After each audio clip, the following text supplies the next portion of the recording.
পুরো দেশ ঋণে ডুবে যাচ্ছে। বাজেটারি সাপোর্টের জন্য আমাদের টাকা দরকার। IMF এর টাকা দরকার, বিশ্বব্যাংকের টাকা দরকার। ঋণ পরিশোধের জন্য টাকা দরকার।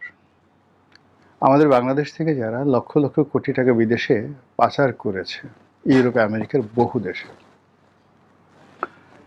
সে সকল দেশ থেকে টাকাগুলো ফেরত আনা দরকার। কোনো বন্ধু নেই, কেউ সাহায্য করছে না।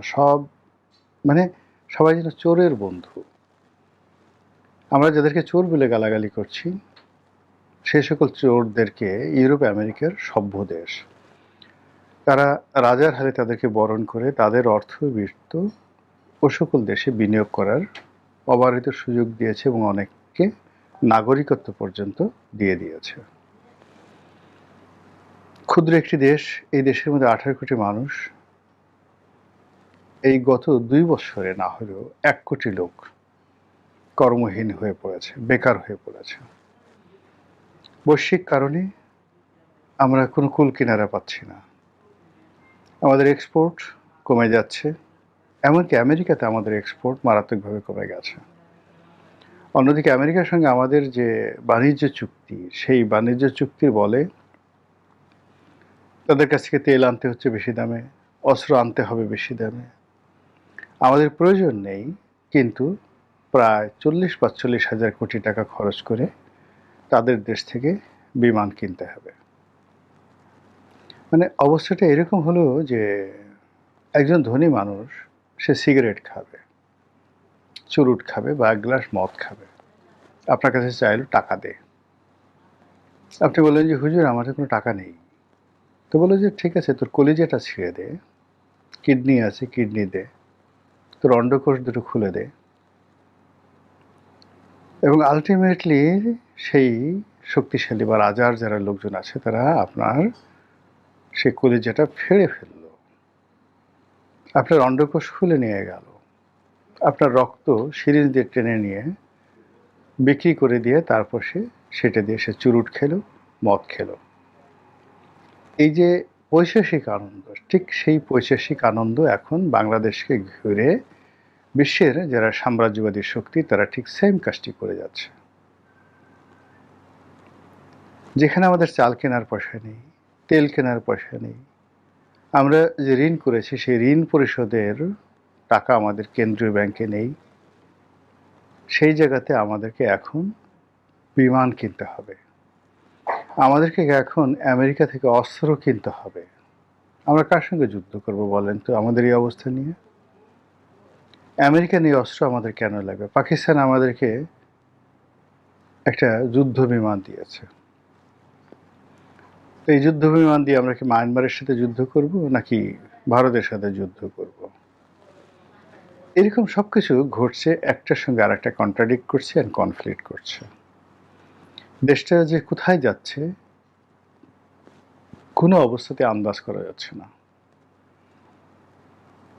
রাজনৈতিক দলগুলো একে অপরের বিরুদ্ধে চক্রান্ত করছে। একেবারে জুনিয়র এনসিপির যারা নেতৃবৃন্দ রয়েছেন, যাদের বয়স 30-এর নিচে, তারা প্রধানমন্ত্রীকে গালাগালি করছেন। বিএনপির যারা লোকজন আছেন, ছাত্রদল, যুবদল, তারা ধৈর্য হারিয়ে ফেলছেন।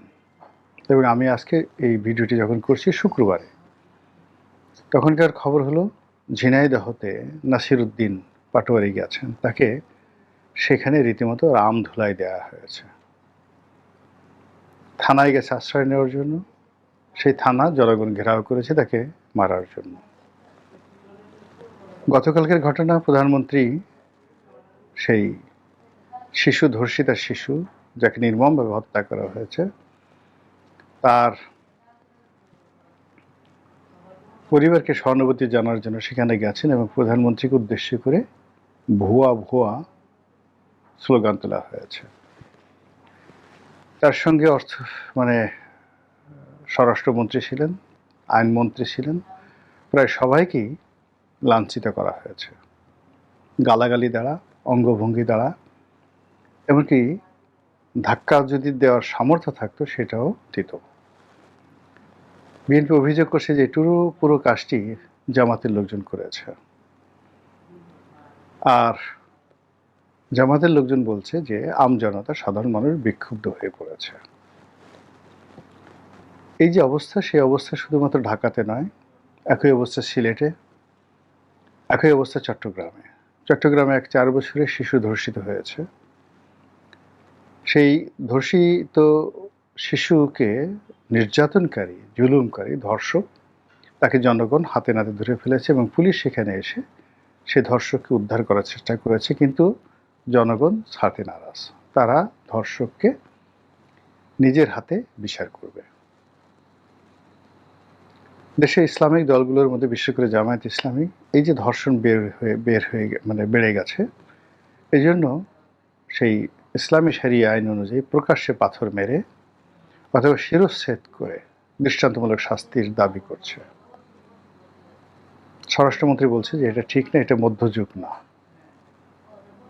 এখন আইন অনুযায়ী সবকিছু হবে। আর তার এই জবাবে জামাতের যিনি সেক্রেটারি জেনারেল, তিনি বলার চেষ্টা করছেন যে এত বড় সাহস! আল্লাহ রাসূল যে আইন, বিধান, বিধি চালু করেছেন ধর্ষকদের জন্য, সেটার বিরুদ্ধে কথা বলছে, সেটাকে মধ্যযুগের অসভ্যতামি বলছে। ইট মিনস আপনি আল্লাহর আইন মানেন না, আপনি রাসূলকে মানেন না, আপনি হাদিস মানেন না, কোরআন মানেন না। এখনো পর্যন্ত এই পর্যায়ে আছে, ভবিষ্যতে যদি বলে ফেলে আপনি নাস্তিক হয়ে গেছেন, মুরদাদ হয়ে গেছেন, আল্লাহ মালুম। অন্যদিকে শেখ হাসিনা, তিনি 6 মাসের মধ্যে আসার ঘোষণা দিয়েছেন, মধ্যে কিছুদিন চুপচাপ ছিলেন, এখন আচ্ছা মতো গালাগাল করছেন। তারেক রহমান সাহেব, বিএনপি, জামাত, মানে কাউকে তিনি বাদ দিচ্ছেন না। আর তিনি যে একটি বৈধ সরকার, তিনি যে দেশের জন্য অনেক উপকার করেছেন এবং তাকে ছাড়া যে দেশটি চলবে না, তিনি আবার সেই কথা দশমুখে বলার চেষ্টা করছেন। এর বাইরে সেনাবাহিনীর মহড়া চলছে, সেনাবাহিনী ব্যারাকে ফিরিয়ে আসছে। সেনাবাহিনীর যে মহড়া চলছে, সেই মহড়াতে আবার স্বয়ং সেনাপ্রধান, যেটা ফায়ারিং হচ্ছে, সেই ফায়ারিংয়ের মধ্যে সেনাপ্রধান নিজে উপস্থিত থেকে তার জওয়ানদেরকে তিনি উৎসাহ দিচ্ছেন। অন্যদিকে স্বরাষ্ট্রমন্ত্রী ঘোষণা করেছেন যে জুনের মধ্যে পর্যায়ক্রমে সেনাবাহিনী মাঠ থেকে চলে আসবে। সেনাপ্রধান বলেছেন যে আমরা দায়িত্ব পালন করেছি দেশের প্রয়োজনে এবং সেই দায়িত্ব শেষ হয়ে গেছে, এখন আমরা চলে যাচ্ছি ক্যান্টনমেন্টে। আর সেনাবাহিনী যখন ক্যান্টনমেন্টে যাওয়ার সিদ্ধান্ত নিয়েছে এবং অনেকে চলেও আসছে, কিছু কিছু জায়গাতে সেনাবাহিনী এখনও আছে, ঠিক এই সময়টিতে সারা দেশে চুরি, ডাকাতি, রাহাজানি, খুন, ধর্ষণ, সন্ত্রাস, মানে কি যে একটা অবস্থা তৈরি হয়েছে, যারা ভুক্তভোগী তারা বলতে পারছেন। পুলিশ এখনো পর্যন্ত অ্যাক্টিভ হয়নি, হতে পারেনি। অনেক ক্ষেত্রে পুলিশের মধ্যে দলাদলি, মারামারি, হানাহানি, এমন পর্যায়ে, মানে আমার এই ঢাকা শহরের জীবনে বা গ্রামে তো আসলে ওই ট্রাফিক পুলিশ নেই, জেলা শহরগুলোতে ট্রাফিক পুলিশ আছে, কিন্তু আমার শৈশবে দেখিনি। আমি ঢাকাতে আসার পর থেকেই এই ট্রাফিক পুলিশ প্রথম দেখি। এখন অবশ্য ট্রাফিক পুলিশ মানে জেলা শহরগুলোতে আছে।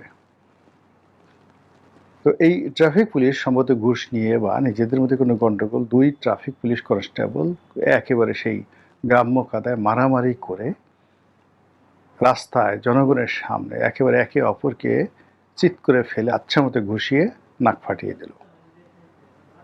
আর জনগণ সেই পুলিশের মারামারি ফেরালো। এই দৃশ্য আপনি কখনো দেখেছেন প্রকাশ্যে রাজপথে?